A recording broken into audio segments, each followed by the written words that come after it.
Last little while has been a week in my life, every day, living with cancer, comfort, and sadness. We'll start with the good stuff first.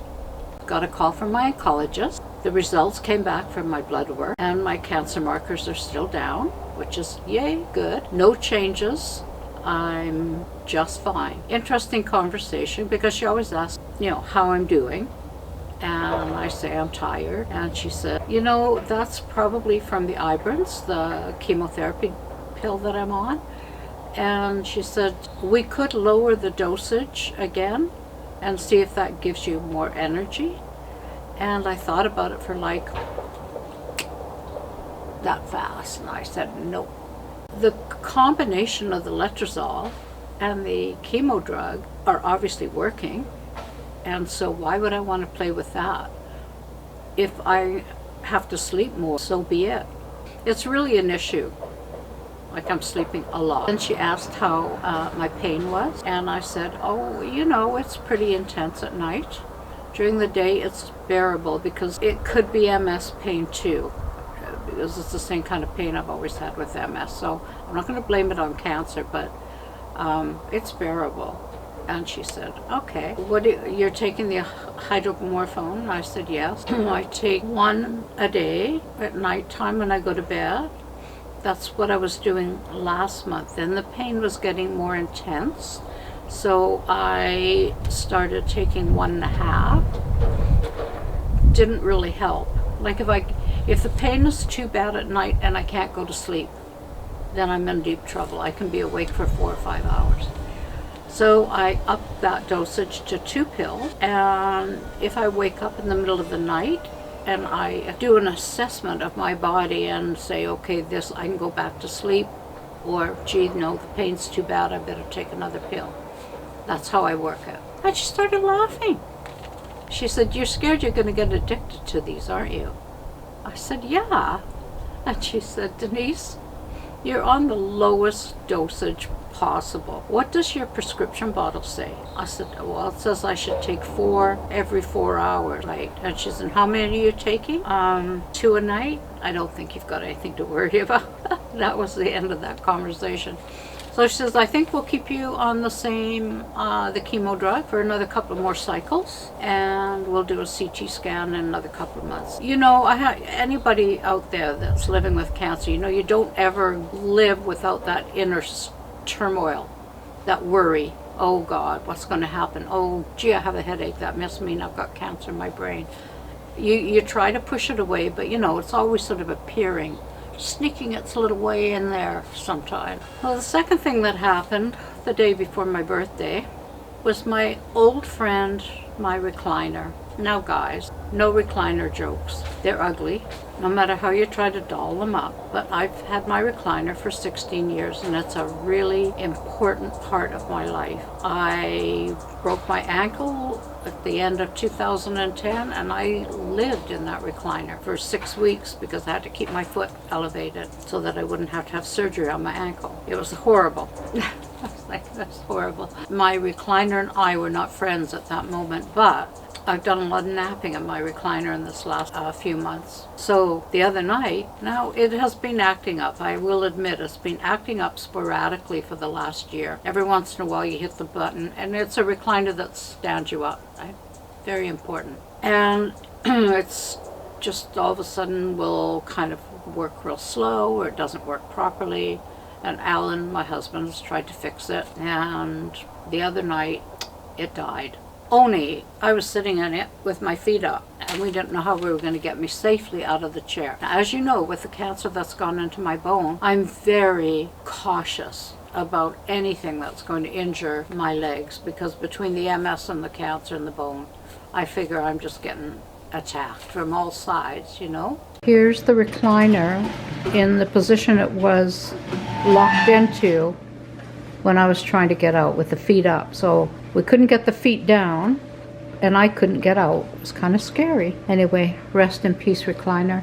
You've given me a lot of good years. And I started looking for a used one. I couldn't find anything. Then I decided the next day, I said, I don't care, I've got to buy a recliner. He says, Well, you know, with that motorhome you've rented in June, you could buy 4 recliners. I go, not right now. Not good right now to make recliner jokes, because I live in my recliner. It's not like it's a comfortable chair. It's a necessity. My wheelchair, my hospital bed, and my recliner, and the seat that helps me into my van. Can't live without any of them. So I start phoning around for a recliner. Oh, guess what? They're on back orders, just like half of everything else around. And the guy at the furniture store says, oh yeah, we've got some coming in May and some coming in they should be here in August. I said, no, you don't understand. I need one like today. Oh no, ma'am, But he looked at one of their other stores and he managed to find one in Vancouver.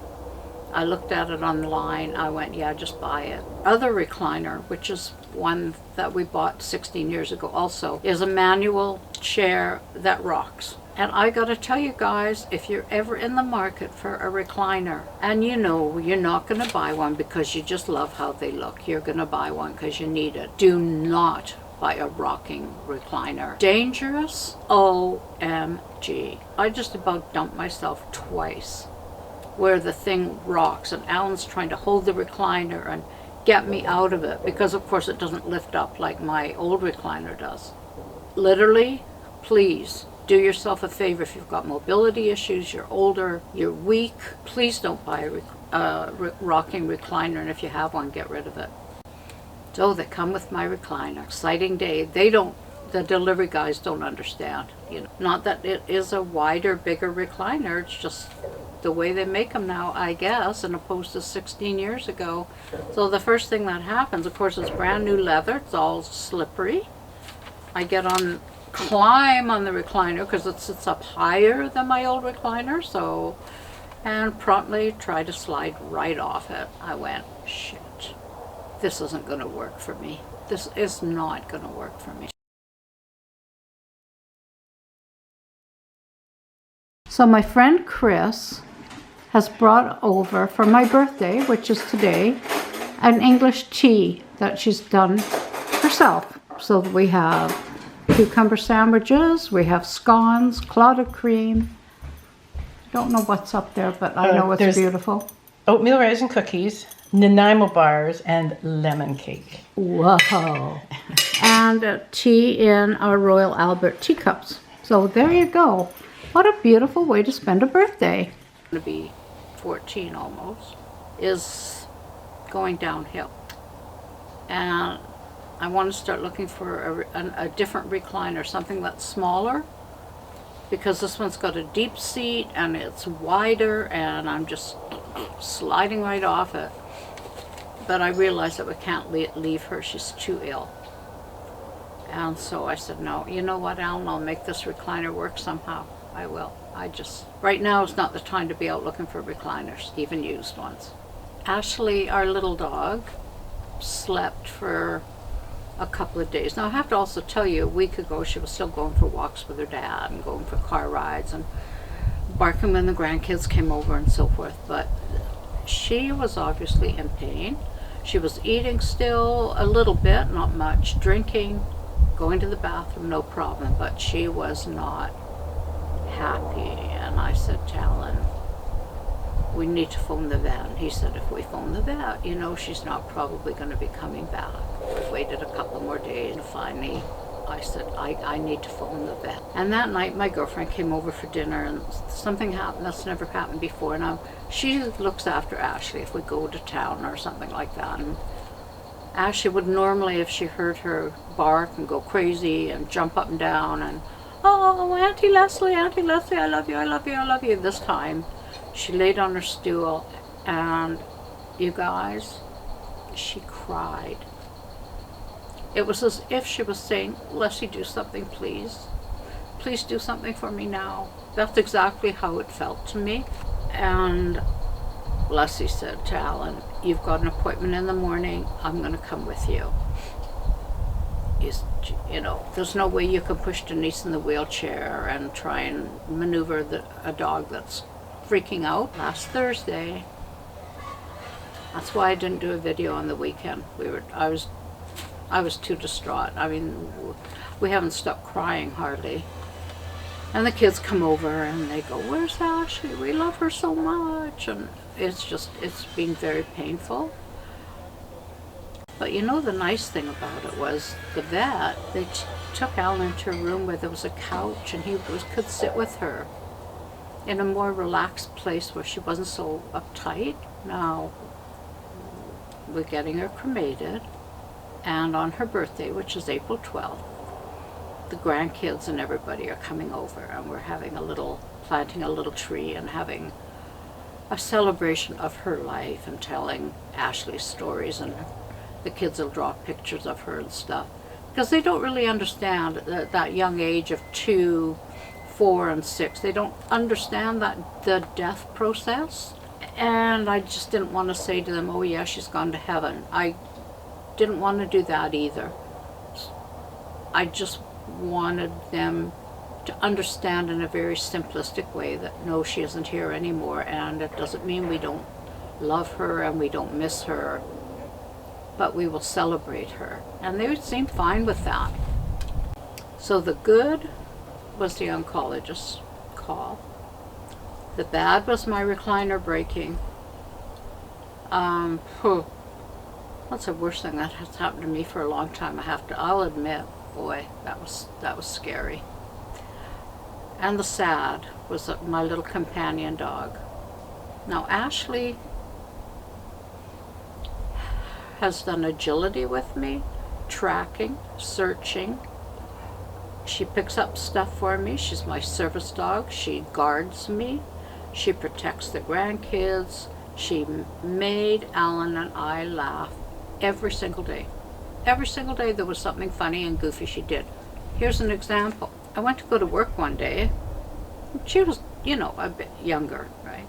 And I come out of the bathroom and she's lined up all her toys in a semicircle around me, facing me, as if to block me in so I can't go. Or if we would go on a trip, she knows she's allowed to take 4 toys. She'd make sure all 4 of those toys are in the bag. And she'd put her nose in and make sure they were there. That's a little dog. She's Schnoodle. Half Schnauzer, miniature, half miniature poodle. If you ever want a dog that barks, but a dog that'll give you so much joy, Schnoodle. They got long enough legs so they can go for long walks. Thank you for joining me today. It's a wonderful day today. I just had to be outside. The sun is probably glaring in my face, but every day's getting a little bit easier. Not crying every minute. I don't know what I'm going to do about my chair. Somehow it'll work. You know how I appreciate you guys. New subscribers, any of you that stick with me. Not the most exciting brick in the box, am I? But I come from a place of caring, and I care about you. I care about the fact that you stick with me. I love every one of you. So thank you. And we'll see you in a couple of weeks. Bye for now.